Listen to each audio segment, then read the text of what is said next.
Welcome back to Backroom Convos. I'm yours truly, Lesego M, the report, aka Shoot Your Shot, and maybe you might get a chance to go meet Daddy like a Cairo on a Monday, man. On a Monday, I know we're supposed to be releasing a lot of episodes back to back to back, but I haven't been, around to release episodes back to back. So yeah, I want to have fun on today's episode.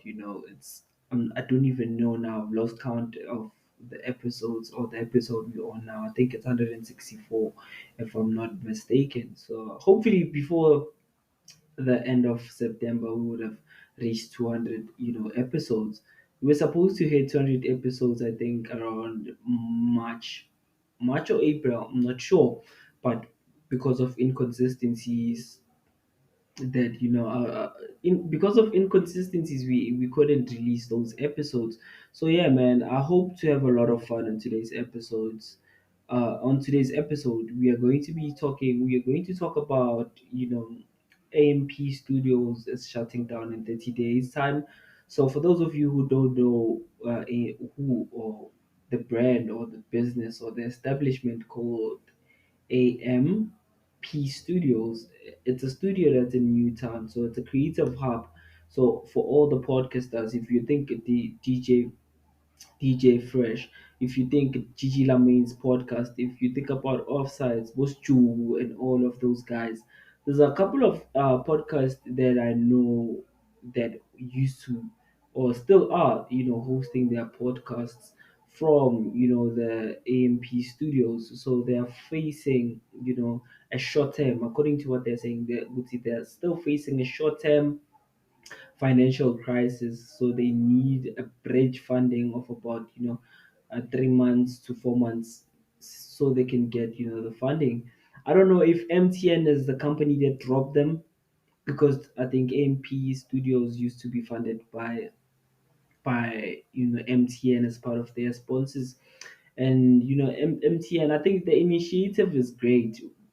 The AMP initiative, it's great in a sense of it gave a lot of upcoming content creators a platform, a voice.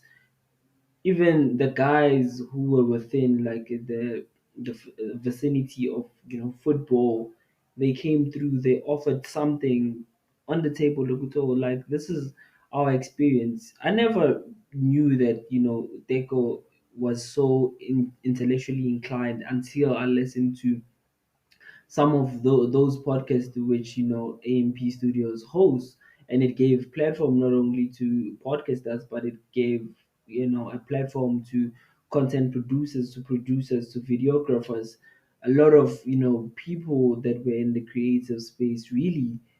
So I'm a bit moved by the fact that there is a part of content that we are going to lose simply because you know the platform was more central, given the fact that it was in Bram. So I think, even speaking about AMP Studios, I saw that Jason. I'm not sure if the Jason of AMP Studios is the same Jason that used to manage or that manages McG and some of the guys within Podcasting Chill, but he is the CEO of AMP Studios.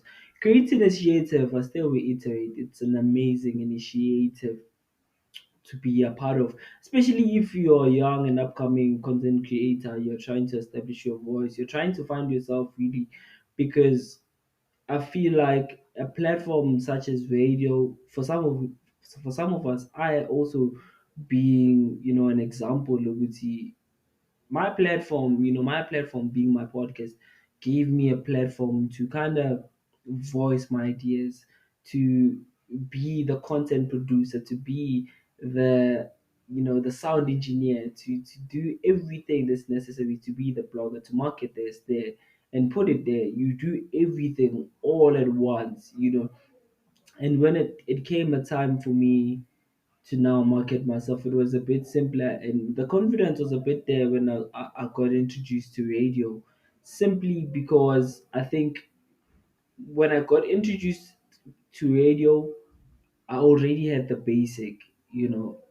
I never struggled with confidence, and of which those are like the basic essentials that you need when it comes to being a radio personality, not only a radio personality, but also just being a content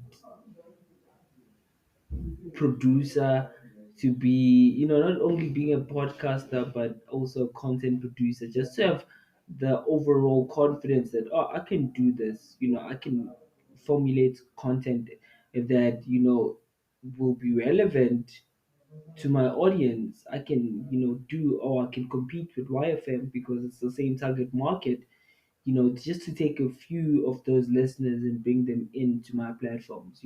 That's how, things such as fashion come into play. So maybe we can speak about fashion, we can speak about that. And the moment you start to do that over and over and over and over and over, now it's no longer about the issue of you not knowing how to formulate content. It's just the structure. How do I structure? How do I best structure the content that I have about this particular thing that we are talking about now? And one important thing I think in this instance, someone said to me, Wuti, it's not what you say, it's how you say it. Always, it's always the case, Wuti.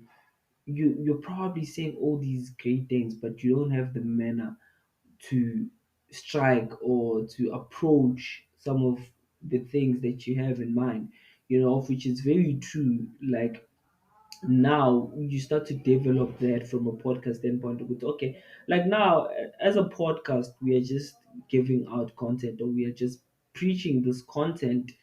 And at a certain time within, your career, within that, you just realize, oh, maybe this sounds better. And it comes also like reevaluating after every episode. You're like, what can I do better? What can I do better to sound better? Which sounds can we incorporate to make this, be the sound? So there's just a lot of things that you think about. And I find that even in radio, when you're given the opportunity to be the content producer, you won't suffer because you've studied, you've been a part, you've been part and parcel of like the world of content production, the entire nine yard. You can be the content producer, you can be the radio personality, and all that comes with experience. And all this comes with like the practice of holding the mic in your room and start speaking and start reading and start being informative, or start being informed by certain things that are happening in and out of your space, and know how to represent everything. So this is just my take. And going back into the AMP studio saga, I feel a bit down or saddened by that, simply because a lot of uh, artists or content creators took refuge too. Like, they took refuge in AMP studios with, oh, like, we don't have the funds, we don't have A and B to do A, we don't have the cameras to hire, or like, like, there's just a lot that you don't have. And you start to consider some of these things, and you start to realize, damn, MP Studios bridged a lot of gaps for a lot of artists or creators within the space of podcasting. And this is just only in podcasting. I speak about podcasting because at some point I also wanted to be a part of like the MP studio family, because I was also starting out at some point, and I wanted something solid, or someone to say, oh, like, the guiding light, which, okay, do this, do that. This will shape your voice into becoming one of, the most listened voices in radio, or one of the most listened voices in podcasting, or whatever the case may be in your regard. So that's that. Like, if they take away that platform, how many kids, how many great um content producers would have came out of that platform? How many, podcasters, how many radiologists would have came out of the platform? You know what I mean? Broadcasters, not radiologists, podcasters, or broadcasters for that matter. This is just my take. It's taken us, a step back or two steps back, but I hope that somewhere, somehow, everyone is able to source and get the funding that is required to keep this project going, which is AMP's, which is AMP Studios, in my opinion. So there is a link for the people who want to donate. I think you can just go at AMP. AMP AMP Studios, and you'll find all the relevant information as to how do you donate whatever you have to them so they can, lease it for another month or 2 months or 3 months. That's just my take. I don't know what you think. If you have something, you have an opinion about what we're speaking about, please do leave a comment in the comment section. Then we'll get back to you as soon as we receive the message. That's just about it, man. What do you think? Do let me know what you think about that. And I know a lot has been happening in our country. The likes of Mkunu were being given leave from work, or they were suspended rather. Mkunu was suspended. Uh, there's a lot that's going on, but I don't want to dwell into it. What I want to dwell into though, it's the Monday movie review. I'm supposed to be reviewing a movie, so of which we are going to review the movie. And I watched it this past weekend. I watched it this past weekend. I haven't really got time. I haven't really had the time to watch F1. I played F1, I think, a day or 2 days ago, 3 days ago.